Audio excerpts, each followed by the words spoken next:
Saya ingat. Sebab ayat boleh. Mak guru Quran ada dua dimensi. Satu nak jadi ustaz, satu nak jadi polis. Dua dimensi. Lepas tu bila besar sikit, satu sebelah ni nak jadi ahli perniagaan, sebelah ni nak jadi ustaz. Sebab polis tak boleh jadi dah. Ayah larang lah, jangan jadi polis. Sampai besar, bila masuk alam persekolahan, nak jadi lawyer. Nak jadi lawyer, mesti cerita hebat. Wujud tak jadi auta. Jadi lawyer. Masa tu sebab apa nak jadi lawyer? Sebab saya ni suka berdebat. Sekolah ni pun suka berdebat. Dengan cikgu-cikgu aku berdebat. Cikgu sampai pagi ayah mari jumpa. Kau agak sikit anak ni. Tak boleh nak salah sikit dalam kelas. Dulu pada terlalat tadi. Subhanallah. Niat tu nak jadi sesuatu, nak jadi seseorang, nak jadi niat tu niat dia. Untuk apa? Bila kita belajar agama, bila anda masuk dunia pengajian Islam, mereka awal nak pula dalam jurusan muamalah, nampak ni macam-macam cabang. Masuk ni. Kan? Tapi Allah Ta'ala Azza wa Jalla nak innahu man yahdihillahu fala mudilla lahu wa man yudlil fala hadiya lahu, kata Nabi sallallahu alaihi wasallam. Sesungguhnya hidayah itu jika Allah tidak mahu beri kepada orang yang sesat, Allah Ta'ala takkan beri. Man yahdihillahu fala mudilla lahu. Jika Allah beri pada hidayah itu pada kita, akan keluar daripada kesesatan yang kita ada. Ini nak bagi jelas bahawa niat asal. Tak kira lah nak jadi doktor, nak jadi cikgu gitu ya. Belah anak pernah ngaji, pernah ngajar dengan budak-budak hak nak jadi cikgu. Kata mu ni sebab kebetulan semua tu budak-budak Kelantan lah kan. Mu jadi cikgu sebab mu rasa maktab, sebab mu nak jadi cikgu, sebab apa? Sebab nak jadi pendidik, sebab nak gini. Bohong. Kata bohong. Sebab niat asal, jujur dia. Tepuk dada tani iman, jujur. Sebab mu rasa mu selamat. Habis ngaji, confirm cikgu. Betul tak? Betul Ustaz. Sebab mu rasa selamat, itu niat tu. Mu sembunyi, jangan sembunyi. Ini yang dikatakan kita sedang menipu ketika kita menyatakan kepercayaan kita kepada Allah.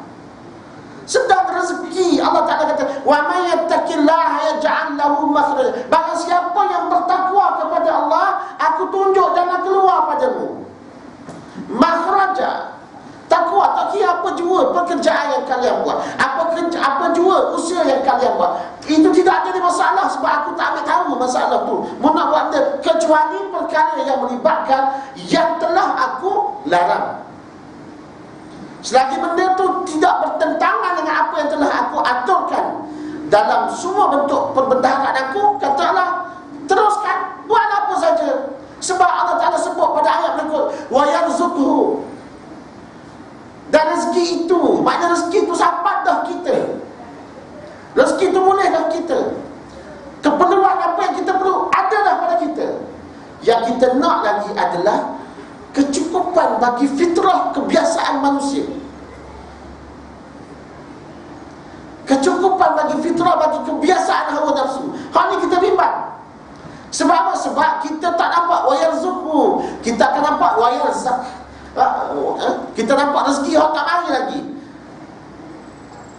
Batu dari kalangan, ada dari kalangan mereka hak yang dia tidak amanah dengan kerja ni. Tengah kerja, waktu kerja, ada doktor jual ubat, dia ngepeng, mau makan ni. Bukan doktor ni lah, doktor Planet Mari.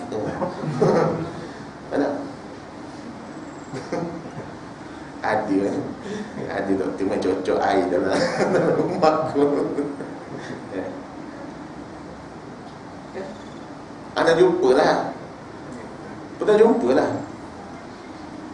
Sebab apa? Sebab dia nak tunjuk. Tengok, share. Entah bijak cakap. Anda tak pandai cakap. Dia mau cakap dalam hati, dalam hati. Dia mau cakap dengan aku ni boleh. Dalam hati, sebab dia doktor. Lawan kan cocok aku. Tak usah rasa. Kita pergi ngadu ni. Jangan pandai cakap. Mau bawa kertas ni, mau tunjuk ni. Malam ni mari dekat BOP, Business Opportunity Preview. Saya present mengenai masalah jatuh gitu. Kita produk ni baik. Kita bincang kat luar.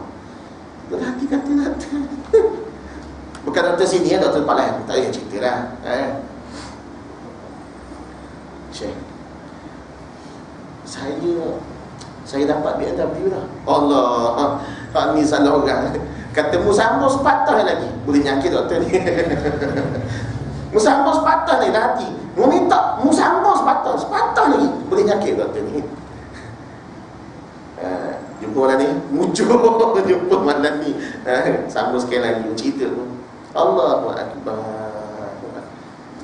Tujuan hidup keluar daripada hakikat sebenar beramal. Subhanallah. Allah sebut, maukah aku tunjukkan kepada kalian satu perniagaan yang boleh menyelamatkan kalian daripada azab neraka Allah Ta'ala Azza. Perniagaan yang tidak memungkinkan kalian untuk mengorbankan seluruh apa yang pernah kalian himpunkan dalam kehidupan. Jangan miskinkan diri kalian. Jangan miskinkan jiwa kalian. Jangan miskinkan iman kalian. Jangan miskinkan maruah kalian hanya kerana untuk mengharapkan seperti mana Allah menunjukkan tipu daya ini seperti seekor anjing yang menjelir-jelirkan lidahnya. Subhanallah.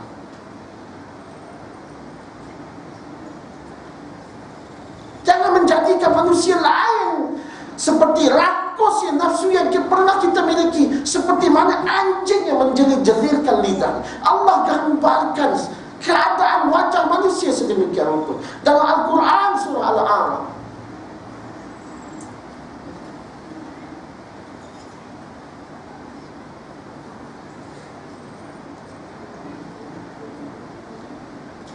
Ramai manusia gagal untuk memahami amanah ketika dia merasakan dunia ni adalah perkara yang sangat penting untuk dipenuhi. Ramai orang bercakap tentang persediaan persaraan dengan berbagai bentuk acuan kehidupan dunia. Kau kena simpan banyak ni, kau kena ada banyak ni, kau kena simpan banyak ni, kau kena sedia banyak ni, kau kena makan ni, kau kena makan ni, kau kena minum ni, kau kena telan ni, kau kena cocok kat sini, kau kena cocok. Cocok ke cocok ubat lah, cocok benda hak tambahan. Cocok benda tu? Betul. Kau yang jawab.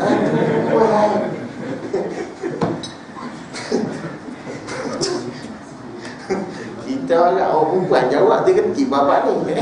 Kau lelaki cepat. Tak apa. Anak murid rapat dengan anak tu. Kalau dia jauh, pendek umur aku. Betul? Botok macam mana kau tahu? Botok lah, vitamin C, vitamin D, vitamin E ada. C je. Lebih pula tahu. Betul lah, cocok tu dari sudut perbincangan hukum dia menjadi khilaf dari kalangan para ulama. Yusuf Qaradawi kata tak ada masalah sebab dia tak merubah secara kekal. Dia pandangan Yusuf Qaradawi. Kalau kita ambil pandangan yang syadid, apa jua yang menjurus kepada perubahan kepada jasad itu sendiri. Ibn Baz bekas mufti Berlin, bekas mufti Saudi. Ibn Baz bekas mufti Saudi. Apa sahaja yang menjurus atau cenderung kepada merubah penciptaan Allah, ianya sangat dilarang. Ini apa? Umur kat 50 lah, tegak. Mukanya tegak, mukanya cakap biar habis. Ni umur kat 60 ni. Muda, lebih muda pada aku. Kalau jalan, orang kata ni adik, ni bapa. Ni abang, ni adik. Jalan. Tak kesayu hati tu. Tapi apakan daya?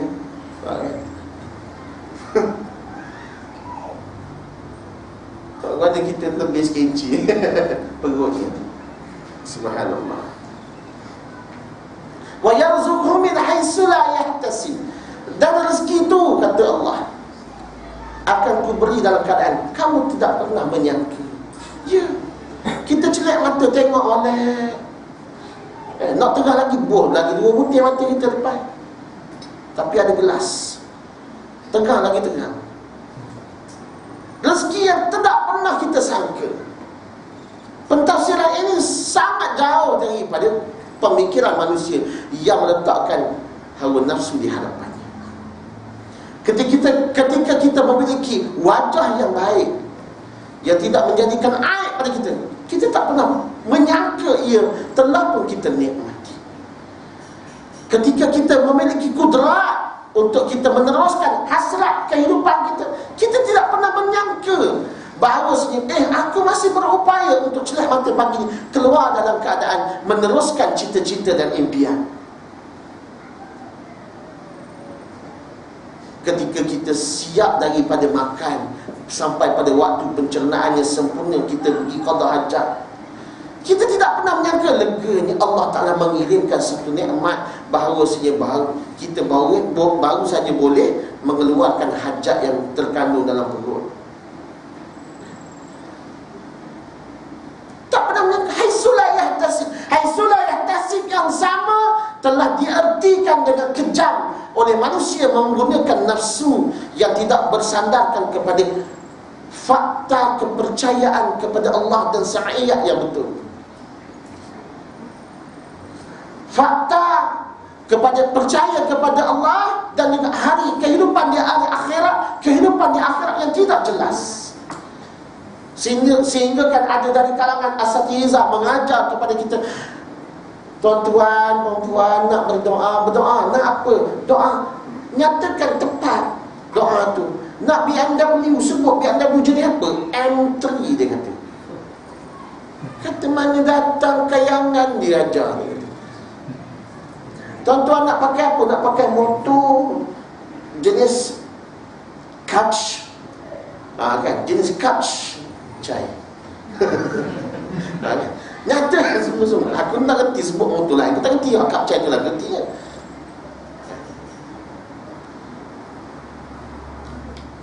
Ramai manusia yang kita dengar dia mengajar sesuatu benda hal yang terkeluar daripada maksud sebenar apa yang Allah Ta'ala kehendaki. Sebab tu Allah Ta'ala berfirman dalam surah An-Nisa, innal munafiq yakhadi'un Allah wa khadi'uhum wa idza qamu ila as-salah qamu kusala yura'una an-nas wa la yadhkuruna Allah illa qalila. Allah Ta'ala kata, sungguh orang-orang munafik hendak menipu Allah dan Allah menipu mereka. Apabila mereka berdiri mengerjakan salat, mereka berdiri dengan malas. Mereka riak, mengambil muka kepada manusia yang tiada mengingati Allah. Tuan-tuan rahmatullah alaihi, kita diperintahkan untuk salat. Dan apabila kita bersalat, di dalam perintah itu kita diperintahkan untuk mengikuti salat seperti mana kita melihat Nabi salat. Di antara ciri-ciri salat Nabi sallallahu alaihi wasallam iaitu kita melakukan peribadatan dengan meletakkan penghinaan kita di hadapan Allah Ta'ala dan melakukan sujud.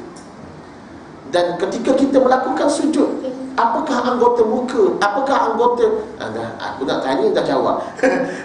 Anggota muka yang kita letakkan di atas lantai yang pada hakikatnya, pada dasarnya lantai ini adalah tempat manusia meletakkan kakinya, tapak kakinya untuk berjalan. Apakah mesej Allah Subhanahu wa ta'ala di dalam ibadah ketika kita melakukan sujud? Allah menghina. Allah nak kita, bukan Allah menghina, minta maaf, Allah nak kita merasai suatu bentuk penghinaan. Whoever you are, Kecewa. Siapa I tell you keluar dia aku cakap ni. Astagfirullah. Siapa pun kalian di atas dunia, siapa pun kita, apabila kita masuk menghadap Allah Ta'ala Azza wa Jalla, kita berada dalam keadaan sujud, kita diperintah untuk merasai tazallul, suatu bentuk penghinaan kepada Allah, penghinaan ke atas diri kita di hadapan Allah Ta'ala Azza wa Jalla. Ini yang kita nak jelas dalam diri. Sebab tu bila kita rasa pelik bila manusia dia bangun daripada solat, ketika solat yang dia lakukan itu dalam keadaan dia merasakan nothing, I'm okay, still okay, I'm alive. Oh cewa, apa kena dengan aku ini dia kata masih lagi hidup macam biasa. Dia tak segan silu keluar serokok dengan tak segan silu keluar mengata orang, menumpak orang, dengan tak segan silu buat berbagai maksiat, dengan berbagai maksiat.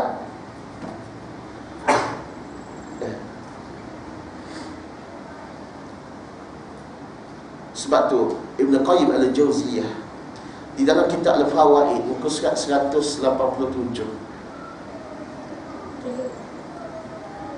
muka surat 187 kitab Al-Fawaid, Ibn Qayyim al-Jauziyah dia menjelaskan bahawa kezaliman yang sangat besar ke atas manusia apabila dia mengharapkan ke atas dirinya satu bentuk pengagungan dan penghormatan. Dia mengharap pengiktirafan manusia. Ini satu bentuk kezaliman yang dilakukan atas diri dia sendiri. Sebab apa? Sebab dia akan membawa hujah yang kosong di hadapan Allah Ta'ala Azza wa Jalla.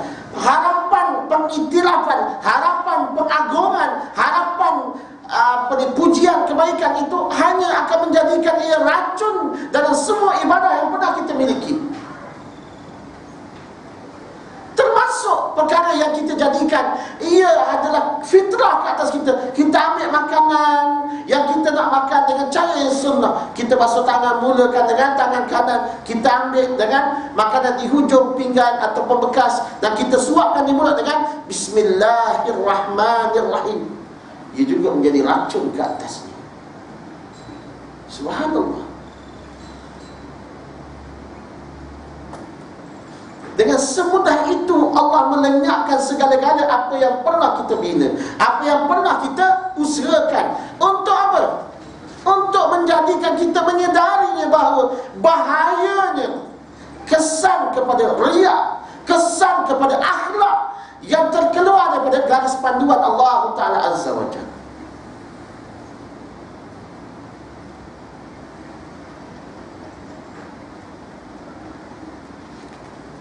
Walaupun saat semudah itu, ibadah semudah itu, yang kita, jangan sangka ibadah solat Allahu Akbar, jangan sangka ibadah puasa, jangan sangka ibadah kita baca Quran, jangan sangka ibadah kita berzikir itu hanya yang lenyap, tetapi ibadah lain. Ya sebab ibadah dalam hidup kita segala-galanya ibadah sebagaimana kita buat kerana Allah Ta'ala Azza wa Jalla.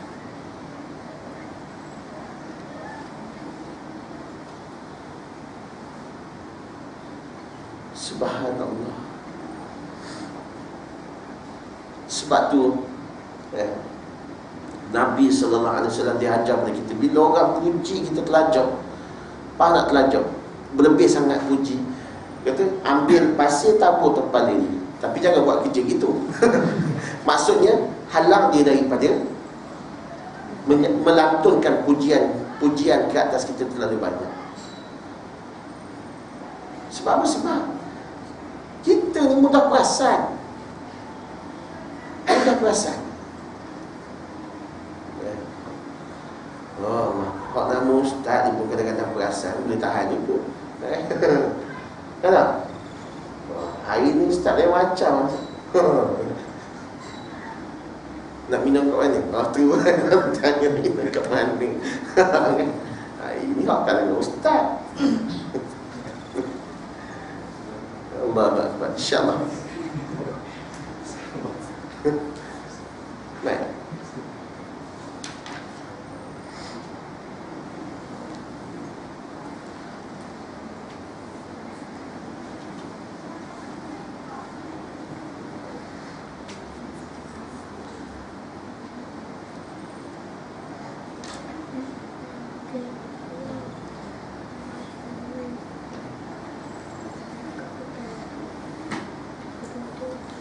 Maka saya tutup untuk daurah bab yang pertama, iaitu iman dalam mengenali Allah dan kehendaknya.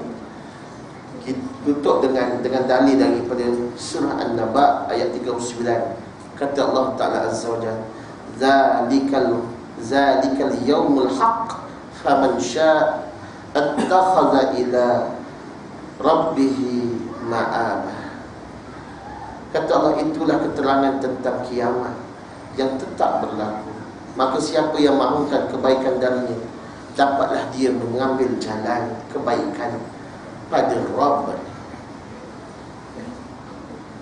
Allah Ta'ala kata kiamat tetap berlaku, apa pun keadaan ini. Ibn Katsir dia menjelaskan kiamat itu ada dua. Yang pertama kiamat sugra, yang kedua kiamat kubra. Kiamat sugra, dia tidaklah seperti mana perkataan sugra, sebab kiamat itu merupakan mati bagi seorang manusia di atas muka bumi. Kata Ibn Qayyim al-Jauzi dalam kitab Ar-Ruh, mati itu bukanlah mati yang difahami sebagai mati, maknanya dia tidak berfungsi. Mati bagi seorang beriman adalah perpisahan jasad dan nyawa, jasad dan rohnya, untuk memulakan kehidupan, untuk rohnya memulakan kehidupan baru yang kekal abadi. Kita nak faham yang kekal abadi, supaya setiap apa yang kita lakukan di atas dunia ini ibarat kita sedang membajak tanah dan menyuburkan tanah, bagi kita menikmati hasilnya di atas dunia akhirat yang kekal abadi. Jadi buatlah apa jua kalian perlu buat, apa yang kalian inginkan, apa yang kalian nak, tapi ingat bagaimana kalian hendak hidup dengannya, mengikut apa yang telah disyariatkan oleh Allah Ta'ala Azza wa Jalla. InsyaAllah soalan. Ada soalan? Minggu yang akan datang kita sambung daurah yang bahagian kedua dalam bab iman mengenali Allah pada hakikat keimanan pula. Lepas tu kita masuk bab beriman mengenali Allah melalui Rasulnya, dan bahagian ketiga yang terakhir daripada kandungan kitab ini, beriman untuk mengenali, beriman dan mengenali ad-din, menerusi zahir, menerusi firman Allah Ta'ala Azza wa Jalla. InsyaAllah. Masalah?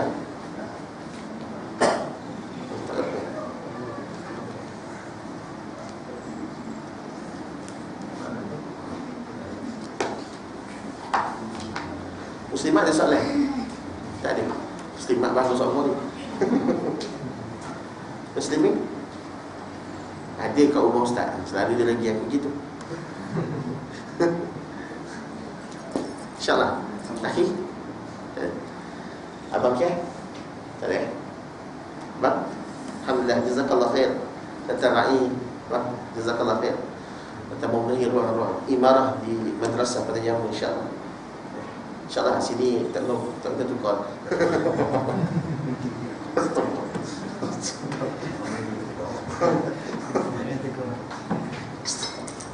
Bismillah.